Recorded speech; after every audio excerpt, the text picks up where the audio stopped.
ये बिहार की चर्चा इसलिए हो रही है क्योंकि कई ऐसे हैं जिन्हें लगता है कि बिहार पिछड़ेपन की पहचान है। बिहार को देश से निकाल दिया जाए तो देश विकसित कहलाएगा। इस देश में इन मैडम के जैसे कई लोग हैं जिन्हें बिहार से घिन आती है, जिन्हें बिहार से शर्म आती है, और ऐसे में हमें लगा कि हमारे देश के एक महत्वपूर्ण प्रदेश बिहार के बारे में आज लोगों को रूबरू कराएं। नमस्कार, मेरा नाम शुभांकर है और मैं उत्तर प्रदेश का रहने वाला हूं। लेकिन आज मैं आपको बिहार की कहानी सुनाऊंगा, बिहार के इतिहास से रूबरू कराऊंगा, बिहार के वर्तमान के बारे में आपको बताऊंगा, और वो तमाम लोग जिन्हें देश में बिहार के नाम से घिन आती है, बिहारियों को देखकर शर्मिंदगी महसूस होती है, या बिहार को वो पिछड़ेपन की नजर से देखते हैं, उन्हें आज ये वीडियो जरूर भेजिएगा। आज तक हमने कहा नहीं, लेकिन आज कहते हैं कि इस वीडियो को शेयर जरूर कीजिएगा हर उस व्यक्ति से जो बिहार को देखकर आंख नाक कान मुंह बनाता है। ये मोहतरमा शिक्षिका है, टीचर, और किसी अरे गहरे नत्थु खैरे स्कूल की टीचर नहीं है। मैडम केंद्रीय विद्यालय की शिक्षिका है। लेकिन इन मैडम की जब भाषा हमने सुनी तो बड़ी शर्मिंदगी हुई कि कैसे धारा प्रवाह ये बिहारियों को गाली दे रही है। मेरे से क्या दुश्मनी थी, मुझे इंडिया के वर्स्ट फकिंग रीजन में पोस्टिंग दे दी। मेरे को गोवा दे देते, कहीं भी दे देते, उड़ीसा दे देते, कोई दिक्कत नहीं थी मुझे। I am not kidding, the situation of Bihar is actually, it is not even hyped up, it is and Bihar is just have no civic sense, not even kidding. सच कहें तो हमको नहीं मालूम है कि ये मैडम क्या पढ़ाती है, लेकिन जितना हमने इनको सुना, जिस हिसाब से बिहार को ये गाली दे रही थी, उस हिसाब से एक बात तो साफ थी कि बिहार को लेकर इनकी मानसिकता कुंठित है, बिहार को लेकर इनके मन में बेपनाह नफरत है। मैडम अपने वीडियो में बिहारियों को, बिहार को जबरदस्त तरीके से कोस रही थी, और ऐसा इसलिए कर रही थी क्योंकि इन्हें बिहार में पोस्टिंग दे दी गई। अब बिहार के बारे में मैडम की अज्ञानता कहें, पूर्वाग्रह कहें, दुराग्रह कहें, या फिर उटपटांग बोलकर सोशल मीडिया पर वायरल होने की निंजा टेक्निक, लेकिन जब मैडम ने वीडियो रिकॉर्ड करके लेक्चर दिया, सोशल मीडिया पर वीडियो पोस्ट किया, तो यह बात बिहारियों को और देश में बिहार से प्यार करने वालों को रास नहीं आई। इन मैडम के मन में बिहार को लेकर इतनी घृणा रही कि मैडम कहती है कि बिहार की वजह से देश विकसित नहीं बन पाया। बिहारियों को तो सिविक सेंस है ही नहीं। Bihar is just have no civic sense, not even kidding. जिस दिन बिहार को देश से हटा दिया जाएगा, इंडिया ऑटोमेटिक डेवलप्ड कंट्री बन जाएगा। आसान शब्दों में कहे तो मैडम कहना चाहती थी कि देश का सबसे घटिया, सबसे पिछड़ा क्षेत्र बिहार है। फिलहाल मैडम, जिनका नाम दीपाली शाह है, उन्हें सस्पेंड कर दिया गया है, लेकिन सस्पेंड उस सोच को करना है, और आज इस वीडियो के माध्यम से उस सोच को हम सस्पेंड करेंगे। उस सोच पर हम प्रहार करेंगे जो बिहारियों को घिनौनी, गंदी, पिछड़ेपन की नजर से देखता है। इसलिए आज मैडम, हमारा आपको जवाब है।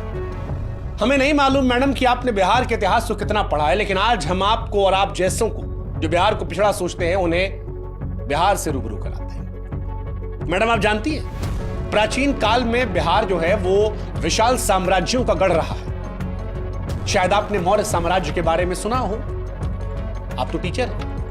गुप्त साम्राज्य के बारे में सुना हो, शायद आपने चंद्रगुप्त मौर्य, समुद्रगुप्त, चाणक्य के बारे में सुना हो, शायद आपने पाल साम्राज्य के बारे में सुना। अच्छा चलिए, नहीं सुना कोई बात नहीं, आप तो शिक्षिका है ना।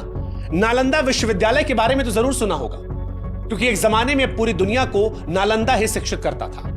विक्रमशिला विश्वविद्यालय के बारे में तो सुना होगा, बौद्ध शिक्षा के प्रमुख केंद्रों में से एक था, जहां पर तंत्र, विज्ञान, धर्म और दर्शन पढ़ाया जाता था। आपने सम्राट अशोक के बारे में सुना? वो सम्राट जिन्हें सम्राटों का सम्राट कहा जाता था, चक्रवर्ती सम्राट अशोक, जिन्होंने अपने जीवन में एक भी युद्ध नहीं हारे, अपने शासन में 23 विश्वविद्यालयों का निर्माण करवाया। जब हथियार को त्यागा तो सत्य शांति का ऐसा पाठ पढ़ाया जिसकी मिसाल आज भी सारी दुनिया में दी जाती है। मैडम, आप सरकारी कर्मचारी हैं ना? अशोक की लाट तो आपने देखी होगी। मतलब जानती है उसका मतलब होता है सच हमेशा जीतता है। इसकी ताकत इतनी है कि अगर एक साधारण से कागज पर यह लग जाए तो उसका महत्व बढ़ा देती है, क्योंकि यह संवैधानिक पद और संविधान की ताकत को दिखाती है। आपको भी मैडम जो ज्वाइनिंग लेटर मिला होगा ना, उस पर यह लाट जरूर लगी होगी, लेकिन आप कहती है कि बिहार बेकार है। अशोक के स्तंभ के बारे में सुना है मैडम आपने? भारतीय उपमहाद्वीपों में फैले अखंड स्तंभों में से श्रृंखला है। जिसे सम्राट अशोक ने बनवाया था, और ये उसी बिहार में है, उसी बिहार में जिसके बारे में आप कह रही थी कि सिविक सेंस नहीं है। मैडम, ये बिहार ही है जिसकी संस्कृति का लोहा पूरी दुनिया मानती है। यही की भोजपुरी, मैथिली, मगही, तिरहुत और अंग संस्कृतियों का मिश्रण है। मधुबनी पेंटिंग के बारे में मैडम जानती है, इसी बिहार की है। चलिए बाकी सब छोड़ दीजिए, आजकल बड़ी चर्चा चल रही है मखाना को लेकर। हमारे देश के प्रधानमंत्री मोदी जी ने अभी कुछ दिन पहले कहा था कि मखाना जरूर खाया कीजिए। मैडम, क्या आप जानती हैं कि सबसे ज्यादा मखाना जो है वो बिहार में होता है और पूरी दुनिया में यहीं से जाता है। चले मखाना ना सही, लीची तो खाई होगी ना, बड़ी मीठी होती है। थोड़ी सी जबान भी आपकी होती तो शायद बढ़िया होता, लेकिन लीची भी इसी बिहार से सबसे ज्यादा होती है। आपने मुंह उठा के बिहार को कोसना शुरू कर दिया, लेकिन काश की बिहार के बारे में थोड़ा सा आप पढ़ लेते। आप धार्मिक हैं? चलिए पता नहीं, लेकिन बौद्ध धर्म, जैन धर्म का उदय जो है वो भी बिहार में हुआ था। दुनिया में जब भी शांति का पाठ पढ़ाया जाता है तो गौतम बुद्ध का नाम आता है। क्या आप जानती हैं मैडम कि गौतम बुद्ध जी को ज्ञान की प्राप्ति इसी बिहार के बोधगया में हुई थी। महावीर स्वामी जैन धर्म के 24वें तीर्थकर भी इसी बिहार के वैशाली जिला में पैदा हुए थे। यानी बिहार जो है मैडम वो बौद्ध और जैन धर्म की जड़ें हैं, सारी दुनिया में प्रसिद्धि है। अच्छा चलिए बहुत पीछे नहीं जाते हैं, थोड़ा नजदीक आते हैं। 1857 की क्रांति के बारे में तो मैडम सुना ही होगा आपने, हो सकता पढ़ी भी हो। 1857 की क्रांति में बिहार के वीरों ने ही अंग्रेजों के खिलाफ बढ़ चढ़ कर हिस्सा लिया था। चलिए किसी को ना जानती होंगी, सैलरी तो आता होगा ना मैडम, सैलरी में नोट पे जो बापूजी बने होते महात्मा गांधी जी, उनको तो जानती होंगी ना। हाँ, महात्मा गांधी जी ने भी आजादी की लड़ाई इसी बिहार के चंपारण से शुरुआत की थी, सत्याग्रह किया था। और यही सत्याग्रह चंपारण से शुरू हुआ था, वो बाद में अंग्रेजों के खिलाफ एक बहुत बड़े आंदोलनों में सीख रहा।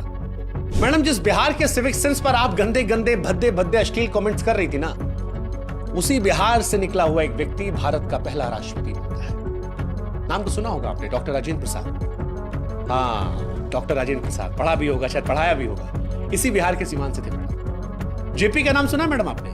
जयप्रकाश नारायण, एक ऐसा नेता जिसने बिहार की भूमि से एक ऐसी चिंगारी जलाई थी जो दिल्ली पहुंचते पहुंचते ज्वाला बन गई और देश की प्रथम महिला प्रधानमंत्री इंदिरा गांधी जी की मजबूत सरकार का तख्ता पलट करवा दिया था। भ्रष्टाचार के खिलाफ आजाद भारत का जो सबसे पहला सबसे बड़ा आंदोलन था, इन्हीं जेपी की अगुवाई में हुआ था। आज देश में बहुत नेता मैडम जो जेपी के चेले चपाटे हैं, वो जेपी जी भी बिहार से ही थे। पता नहीं मैडम, एक शिक्षक होते हुए आपको बिहार की शिक्षा और साहित्य के बारे में कितना मालूम है, लेकिन हम आपको बता दे रहे हैं कि सिविल सेवा की परीक्षाओं में भी बिहार का हमेशा से दबदबा रहा है। हर साल बड़ी तादाद में बिहार के युवा यूपीएससी की परीक्षा को पास करते हैं और बड़ी तादाद में आईएएस, आईपीएस, आईएफएस बिहार से बनते हैं। दुनिया का सबसे पुराना हिंदू मंदिर जो है मैडम वो भी बिहार से ही है। अब भारत वो देश है जो दुनिया में सबसे प्राचीन मंदिरों और इमारतों को लेकर जाना जाता है। दुनिया भर से तीर्थयात्री भारत में इन मंदिरों को दर्शन करने आते हैं, लेकिन आप जानती मैडम सबसे पुराना मंदिर जो है वो बिहार के कैमूर जिला के कौरा क्षेत्र का मुंडेश्वरी मंदिर है। कहा जाता है कि 3री या 4थी शताब्दी में इसका निर्माण हुआ था। सबसे ज्यादा लोग यहीं जाते हैं, पूछा जाता है। चलिए वाईफाई का तो इस्तेमाल करती होंगी ना मैडम आप, डेटा इंटरनेट फ्री वाला मिल जाता होगा, सबको मजा आता है। क्या आप जानती हैं कि दुनिया का सबसे लंबा वाईफाई जोन जो है वो बिहार की राजधानी पटना में है? हाँ जी। और आपको जान के हैरानी होगी मैडम कि इसका कवरेज एरिया जो है ना वो 20 किलोमीटर का है। इससे पहले जो रिकॉर्ड था वो चीन के नाम था, 3.5 किलोमीटर में वाईफाई नेटवर्क था, लेकिन उससे तकरीबन 6 गुना में बिहार से है वही इंटरनेट जिससे वीडियो आपने अपलोड किया था और कहा था जीरो सिविक सेंस बिहारियों में, पिछड़े लोग हैं, डेवलप्ड हो जाएंगे। मैम इसी बिहार में अशोक राजपथ पर कभी जाइएगा, वहां से लेकर दानापुर तक मुफ्त इंटरनेट है, कोई पैसा नहीं लगेगा उसका।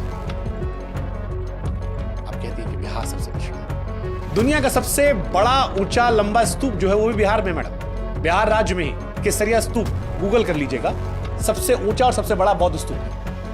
चंपारण जिले में पटना शहर से लगभग 110 किलोमीटर उत्तर में केसरिया कस्बे में मिलेगा।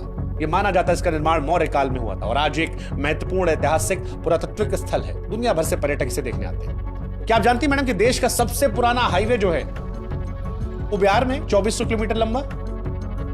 हाँ, मतलब आपको हैरानी होगी, दक्षिण एशिया के सबसे लंबे और पुराने रास्तों में से हावड़ा के पश्चिम में स्थित बांग्लादेश के चटगांव से शुरू होता है और उसके बाद वर्धमान, आसनसोल, सासाराम, प्रयागराज, कानपुर, कन्नौज, एटा, अलीगढ़, बुलंदशहर, गाजियाबाद, दिल्ली, पानीपत, करनाल, अंबाला, लुधियाना, जलंधर, अमृतसर, पाकिस्तान के लाहौर, रावलपिंडी होते मैडम अफगानिस्तान के कंधार तक ये जाता है।